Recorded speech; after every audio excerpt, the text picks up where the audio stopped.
Allons-y maintenant avec un deuxième exemple de recherche de mesure manquante. Cette fois-ci, on parle d'une hauteur manquante dans un cylindre à partir de son aire totale. Donc, allons-y dans la lecture du problème et tentons de repérer premièrement quel type de solide on a et les éléments connus et inconnus. Donc, on a un cylindre qui est représenté ici, qui a une aire totale de 439,824 cm². Donc, je connais l'aire totale qui est de 439,824 cm². Donc, ça, c'est un premier élément connu. La mesure du rayon des disques formant ces bases est de 5 cm. Donc, le deuxième élément connu, c'est le rayon. Donc, que je peux représenter ici. Donc, on part du centre du cercle pour aller toucher à sa circonférence. Donc, c'est mon rayon qui est de 5 cm. Et on nous demande quelle est la mesure de la hauteur du cylindre. Donc, ma hauteur est inconnue. On se rappelle la hauteur, c'est la distance qui sépare mes deux bases. Donc, d'ici à là, c'est la hauteur qui est inconnue.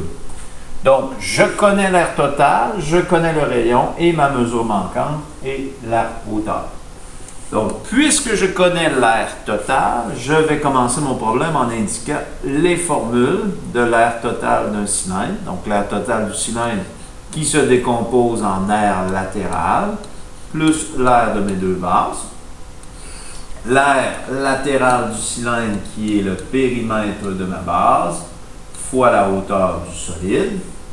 Et l'aire des deux bases, on prend 2 fois l'aire d'une base.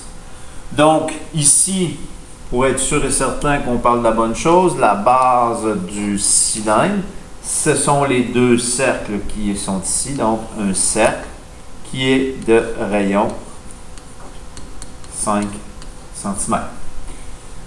Alors, allons-y dans notre... Maintenant qu'on a indiqué nos formules, on va remplacer ce qu'on connaît dans nos différentes formules. Donc, l'aire totale ici, on va le remplacer, 439,824, égale l'aire latérale. Donc, on va aller ici à côté pour voir qu'est-ce qu'on connaît dans l'aire latérale.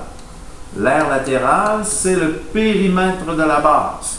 Donc, le périmètre du cercle, le contour du cercle. On peut s'aider bien sûr de notre feuille de formule qu'on a en début de chapitre. Donc, notre feuille de formule, juste ici. Donc, on est avec le cercle. On aura besoin de la formule de la circonférence du cercle et de l'aire du cercle. Circonférence 2 pi r, l'aire pi r carré. Donc, je reviens à mon problème. Juste ici. Donc, périmètre du cercle. Donc, on a vu dans notre feuille de formule, 2 fois pi fois le rayon. Fois la hauteur qui est inconnue. Donc, on laisse la variable h ici. Donc, on peut aller plus loin dans notre enquête parce que, bon, on a écrit notre formule, mais là, le R est connu. On l'avait indiqué ici. Donc, on continue en remplaçant le R. 2 fois pi fois mon rayon qui est 5 cm fois la hauteur. Bon, rendu à ce moment-ci, il y aurait deux possibilités. Soit de calculer ici 2 fois pi fois 5, ce que ça donne, ou on pourrait travailler avec ces valeurs. Allons-y avec la version décimale, si on peut dire, du problème. 2 fois pi fois 5, ce qui fait 31,42. Donc, l'aire latérale, 31,42 fois h. Donc, mon aire latérale est représenté par cette expression algébrique ici. Donc, je le ramène dans ma formule ici.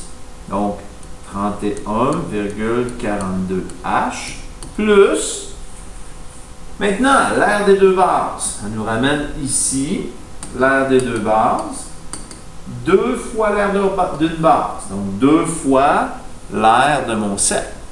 L'aire du cercle, on l'a vu sur notre feuille de formule, pi r au carré. Je continue dans mon processus. Donc, 2 fois pi fois mon rayon. Le rayon est connu, donc 5 au carré. On va aller calculer ce que ça donne. Donc, 2 fois pi fois 5 au carré, 157,08. R des deux bases, 157,08. Donc, je ramène ça ici dans ma première formule, 157,08. Alors, on se retrouve avec quoi? On se retrouve avec une équation dans laquelle il y a une seule variable inconnue, le h ici. Donc, puisque la hauteur est inconnue, c'est la seule variable inconnue dans mon équation, je peux maintenant l'isoler avec les stratégies qu'on a apprises, c'est-à-dire d'exploiter les priorités d'opération, mais renversées. On se rappelle. Donc, je repère ma variable que j'ai à isoler. Et est-ce qu'il y a quelque chose d'additionné ou soustrait à ma variable? Oui, j'ai le plus 157,08. Donc, c'est lui qu'on va éliminer en premier. Ça va être plus efficace de cette façon-là pour faire l'isolation de variable. Et par la suite, est-ce qu'il y a quelque chose qui multiplie ou divise ma variable? Oui, le 31,42 multiplie mon h. Donc, c'est ça qu'on va se débarrasser en deuxième. Et il n'y a pas d'exposant, donc on n'aura pas à gérer l'exposant. Alors, allons-y. On va se débarrasser du 157,08, donc moins 157,08, parce que l'opération s'était additionnée, donc on va soustraire. Donc, moins 157,08. Donc, de ce côté-ci, ça va s'annuler. Ça donne 0. On va aller calculer de ce côté-ci. Donc, 439,82 moins mon 157,08, 282,74. Donc 282,74 égale 31,42 H. Donc, le 31,42 multiplie mon H, l'opération inverse divisé par 31,42, divisé par 31,42 de l'autre côté de l'égalité. Donc, ici, 31,42 divisé par 31,42, ça me donne 1, donc il me reste 1 H. On ne l'écrit pas, c'est sous-entendu. Donc, il me reste à faire ma division.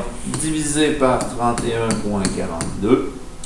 Qui me donne 8,998. Donc, H est à peu près égal à 9,00. Donc, H égale 9. On parle de centimètres ici dans notre situation. Donc, voilà le processus. Donc, identifier notre solide, utiliser les formules selon l'air qu'on connaît, et puis par la suite, on remplace et on isole.